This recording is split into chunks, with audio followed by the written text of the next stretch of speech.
जलप्रपात किसे कहते हैं? जब नदी की ढाल में आकस्मिक परिवर्तन आने से नदी तीव्र वेग से पहाड़ से नीचे गिरती है तो उसे हम लोग जलप्रपात कहते हैं। चलिए आप देखते हैं कि कौन सा जलप्रपात किस जिले में है। काकोलत जलप्रपात जो है वो नवादा जिले में है। काकोलत कहाँ पे है? नवादा जिले में। दुर्गावती जलप्रपात आपका रोहतास में है, जो कि सबसे ऊंचा है। दुर्गावती जलप्रपात सबसे ऊंचा है रोहतास जिले में। करमनासा जलप्रपात बक्सर में है। करमनासा बक्सर जिले में है। धुआंकुंड जलप्रपात सासाराम रोहतास में है। मंझरकुंड जलप्रपात सासाराम रोहतास में है। धुआंकुंड और मंझरकुंड। जियारकुंड जलप्रपात भोजपुर में है। जियारकुंड। तेलहरकुंड जलप्रपात कैमूर में है। तेलहरकुंड। और नेक्स्ट आप देखिए बिहार की प्रमुख झील को। बिहार के प्रमुख झील को अगर देखिएगा, झील और जिला को देखिए। कांवर झील कहाँ पे है? बेगूसराय में। कांवर झील कहाँ पे है? बेगूसराय में है। गोगा झील या फिर घोघा झील कटिहार में।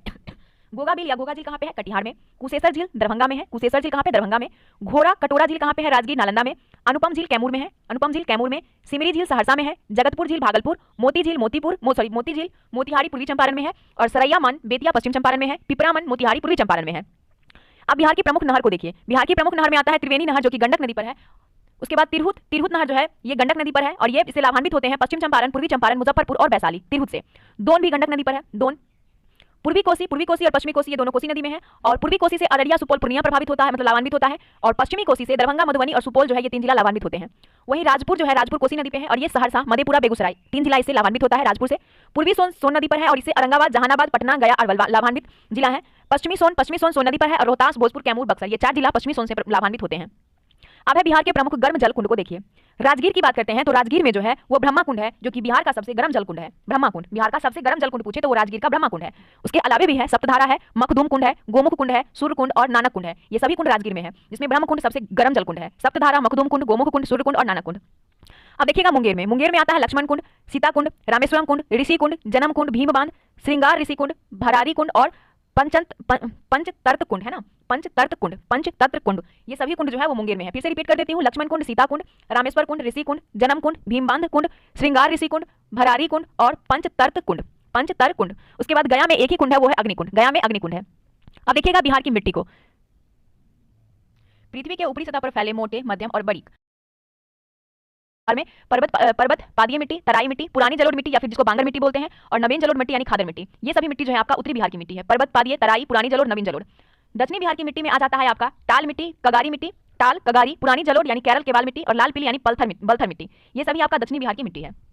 अब उत्तर बिहार की मिट्टी के बारे में अगर हम पढ़ें तो उत्तर बिहार की मिट्टी का निर्माण है। तो सबसे पहले हम अभ्यारण्य को देखते हैं और उसका स्थान, फिर उसकी विशेषता को पढ़ेंगे। सबसे पहले हम वाल्मीकि नगर राष्ट्रीय उद्यान के बारे में पढ़ेंगे। वाल्मीकि नगर राष्ट्रीय उद्यान ये जो है पश्चिमी चंपारण में है और यह बिहार का एकमात्र राष्ट्रीय उद्यान है, वाल्मीकि नगर राष्ट्रीय उद्यान। और इसमें बिहार की सबसे घने वन पाए जाते हैं। बिहार में इसमें सबसे घने वन पाए जाते हैं वाल्मीकि नगर राष्ट्रीय उद्यान में, और एक ही राष्ट्रीय उद्यान है पूरे बिहार में। अब है भीम बांध एवं वन्यजीव अभ्यारण्य। भीम बांध एवं वन्यजीव अभ्यारण्य ये मुंगेर में है। यहाँ पे 681 वर्ग किलोमीटर क्षेत्र में फैला है। यहाँ तेंदुआ, भालू, सुअर, मगरमच्छ के लिए भीम बांध वन्यजीव अभ्यारण्य प्रसिद्ध है, जो कि मुंगेर में है। गौतम बुद्ध पक्षी विहार ये गया में है। 259 वर्ग किलोमीटर के क्षेत्र में गौतम बुद्ध पक्षी विहार फैला हुआ है गया में। उसके बाद है कांवर झील वन्यजीव अभ्यारण्य। कांवर झील वन्यजीव अभ्यारण्य ये बेगूसराय में है। ये 63 वर्ग किलोमीटर क्षेत्र में फैला हुआ है। साइबेरियाई पक्षियों का आश्रय स्थल है कांवर झील और रामसर सूची में शामिल बिहार का एकमात्र आर्द्रभूमि है कांवर झील वन्यजीव अभ्यारण्य। उसके बाद है कैमूर वन्यजीव अभ्यारण्य। ये कहाँ पे है? रोहतास में है। रोहतास में कैमूर वन्यजीव अभ्यारण्य है और ये 1784 वर्ग किलोमीटर क्षेत्र में फैला हुआ है। बिहार का सबसे बड़ा वन्यजीव अभ्यारण्य है कैमूर वन्यजीव अभ्यारण्य। नागी बांध पक्षी विहार ये जमुई में है और ये 1.92 वर्ग किलोमीटर क्षेत्र में फैला हुआ है और सबसे छोटा अभ्यारण्य है नागी बांध पक्षी विहार, जो जमुई में है। अब नकटी डैम वन्यजीव अभ्यारण्य ये जमुई में है। नकटी डैम वन्यजीव अभ्यारण्य कहाँ पे? जमुई में। ये 3.33 वर्ग किलोमीटर क्षेत्र में फैला हुआ है।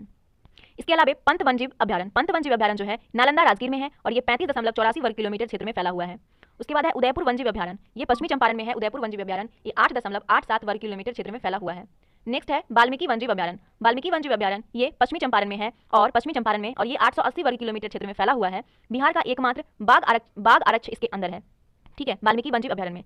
नेक्स्ट है कुशेश्वर स्थान पक्षी वन्यजीव अभ्यारण्य ये दरभंगा में है। 291 वर्ग किलोमीटर क्षेत्र में फैला हुआ है और ये भी साइबेरियाई पक्षियों का आश्रय स्थल है।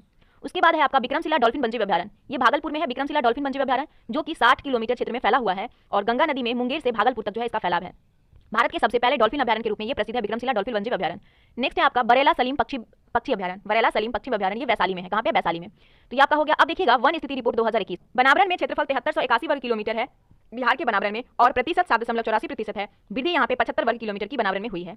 वृक्षावरण में देखिएगा तो क्षेत्रफल यहाँ पे 2341 वर्ग किलोमीटर वृक्षावरण का क्षेत्रफल है। 2.48% यहाँ प्रतिशत में है वृक्षावरण। वृद्धि 338 वर्ग किलोमीटर की हुई है वृक्षावरण में, यानी कि कुल आपका 9722 वर्ग किलोमीटर बनावरण एवं वृक्षावरण है, जो कि प्रतिशत में 10.32% है और 413 वर्ग किलोमीटर की वृद्धि हुई है।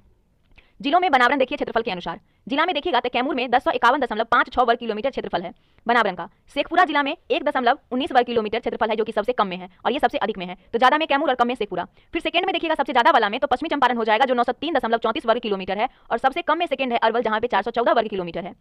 थर्ड आता है आपका सबसे ज्यादा वाला में रोहतास, जिसका क्षेत्रफल है 669.91 वर्ग किलोमीटर, और सबसे कम में जहानाबाद तीसरे स्थान पे है, 443 वर्ग किलोमीटर यहाँ का क्षेत्रफल के अनुसार बनावरण है। ठीक है, अब जिलों में बनावरण का प्रतिशत के अनुसार देखिए सबसे अधिक और सबसे कम में। तो कैमूर, जमुई और नवादा। कैमूर में 31.56% बनावरण है, जमुई में 21.34% और नवादा में 20.72% बनावरण है। ये टॉप 3 जिला हैं। उसके बाद आइए सबसे कम वाला 3 जिला, शेखपुरा, बक्सर, सिवान। शेखपुरा, बक्सर, सिवान, इसमें जो है 0.17% है शेखपुरा में, बक्सर में 0.35% है, और सिवान में भी 0.35% है। अब 2000 की तुलना में बनावरण में सर्वाधिक वृद्धि या नुकसान वाले जिले को देखिए। बनावरण में वृद्धि और बनावरण में नुकसान में देखिए। बांका जिला की बात करें तो वृद्धि में 16.29 वर्ग किलोमीटर की वृद्धि हुई है क्षेत्रफल के अकॉर्डिंग। जम्मू में 13.22 वर्ग किलोमीटर की वृद्धि हुई है, और गया में 12.24 वर्ग किलोमीटर की। वही बनावरण में नुकसान सबसे ज्यादा कैमूर में हुआ है, 4.83 वर्ग किलोमीटर, सुपौल में 4.86 वर्ग किलोमीटर, और रोहतास में 2.32 वर्ग किलोमीटर। यह यहाँ पे नुकसान वाला 3 जिला था। अब देखिएगा